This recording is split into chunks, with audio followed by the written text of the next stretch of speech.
Hello and welcome to the Periscope, an in-depth analysis and interpretation show that covers the arts, politics, business and science. And in our episode today, we are going to be looking at science and majorly climate change and the weather patterns. And we are going also to look at how man has played a part in the climate change. But first, let's have the news headlines.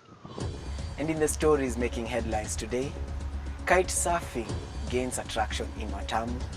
Embakasi East MP Babu Owino is charged with assault. Muggers instill fear among Nairobi residents. And finally, the High Court grants Nakumatt's administration order. Now, why is it that we do not have the 4 seasons of the weather here in Africa? And why is it that we do not experience snow in the coolest months of the year? Is climate change real? And what are the effects that we are set to experience as the climate continues to change? Kefa Mwiruri set out to find the answers to these questions and many others that we often ask and compile the following report. Here in Africa, we are blessed to experience relatively comfortable weather conditions throughout the year, and we only get to see the extreme conditions on TV. So, what are the differences between the weather conditions here in Africa and the United States? One of the main factors that are evident in regard to the difference in climatic conditions between Africa and the other continents is the geographical locations. The tropics of Cancer and Capricorn act as shields which provide a rather moderate climate zone that does not suffer adverse weather conditions such as hurricanes and tornadoes. Dr. Faith Mburu explains. Geographically, we are in different locations. In terms of latitude, we are about the tropics. The temperate regions have the climatic challenges that affect them. We on the tropical environment we also have our share of challenges. On this side, we tend to have extremes of the El Ninos, the La Nina. We do not experience these conditions firsthand, as we consider ourselves lucky, having been located strategically within the tropics, where we have not only escaped these natural disasters, but also other conditions such as tsunamis, hurricanes, and typhoons. Man and the environment have a relationship that dates back years and years. However, with every relationship, there is a catch. Both people and the environment have their respective roles to play to ensure the survival of the other. However, recent environmental degradation and weather changes have proven that man has become quite sloppy in playing his role. Well, I can say, for example, when you look at Mombasa Road, there are so many factories along the road and they produce gases. And these gases are harmful to the environment. Chlorofluorocarbons into the air, so leading to causes problems like global warming and stuff. So I met up with Dr. Martha Carrier, an environmental expert, to get to know the relationship between human beings and the environment. Actually, when we speak environment and man, we say humans need the environment. The environment never needed man, but now it needs man. Unfortunately, man is actually an aspect of the environment. The environment would not make much meaning if you removed the human aspect. And unfortunately, we are also the greatest danger that the environment faces. We draw so much out of the environment, yet we are putting back so little. Well, basically, it's humans who contribute to climate change when they cut down trees. Humans have needs, and so these needs foster them or propel them into doing activities such as cutting down trees to gain settlement. The tropics are a bracket that influence the climatic conditions of Africa. The same, however, cannot be said for Europe and the United States. One thing is, however, sure, climate change is real, and man and the environment have a symbiotic relationship. Reporting for the Periscope, I am Kefa Mwiruri. Thank you very much, Kefa, for that very informative report.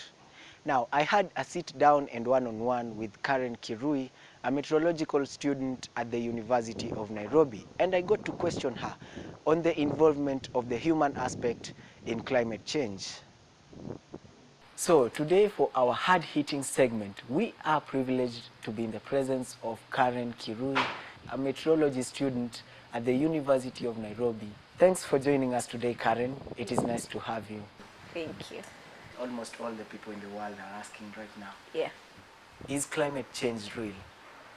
Yes, climate change is very real. The impacts are not being felt as much in Kenya, except for cases of flooding and the frequent droughts we've been having over the past few years in the last decade. But in the parts of Europe and the United States, it's being experienced, it's being felt. Although they do not believe that it is there, it is. Because at this point in life, we are seeing cases of heat waves and cold waves that are killing people. And we are also seeing a lot of increase of skin cancer in parts of Germany. Here in Kenya, we are privileged not to have the extreme weather patterns. What can you attribute to this? First, I would say in Africa, we also have weather extremes. We have cases of floods. Floods are weather extremes. Droughts are also weather extremes. And those are the ones that we have been experiencing in Africa. Away from Africa, we have cases of tornadoes and hurricanes. What could be the difference in weather patterns between the tropical regions and the extratropical regions? Tropical regions are influenced by convective systems, and the outside tropics are influenced by frontal systems and also convective systems. Well, in the tropics, we majorly depend on the sun for the weather parameters to be achieved. In this, I mean, weather in the tropical regions are mostly characterized by rainfall. That is how we understand weather even in Kenya.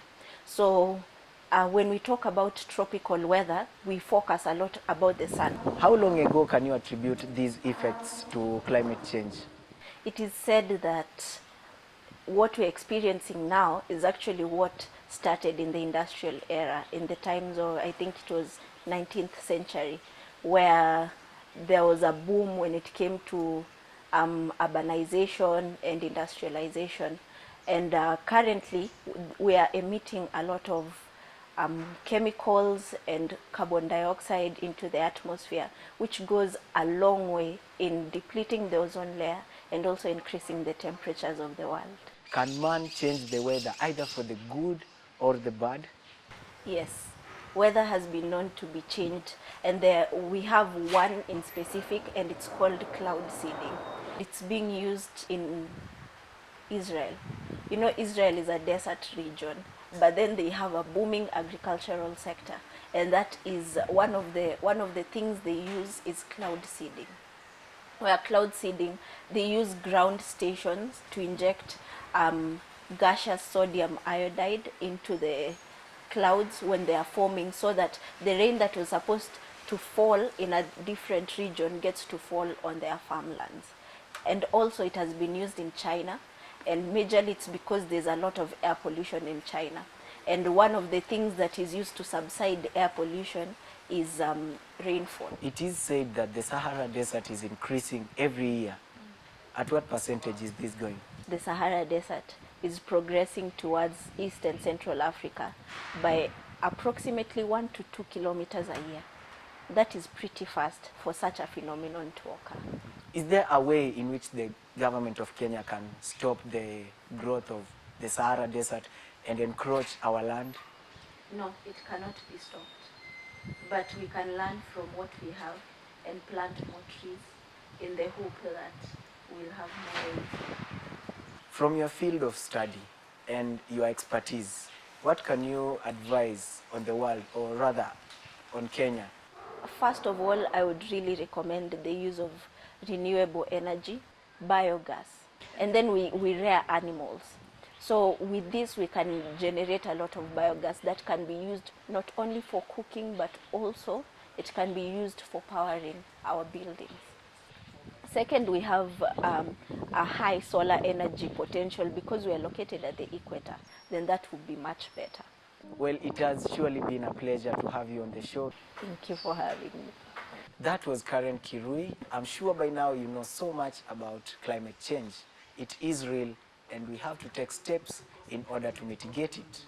Let's have a short commercial break, and then we will have our hyperlocal report.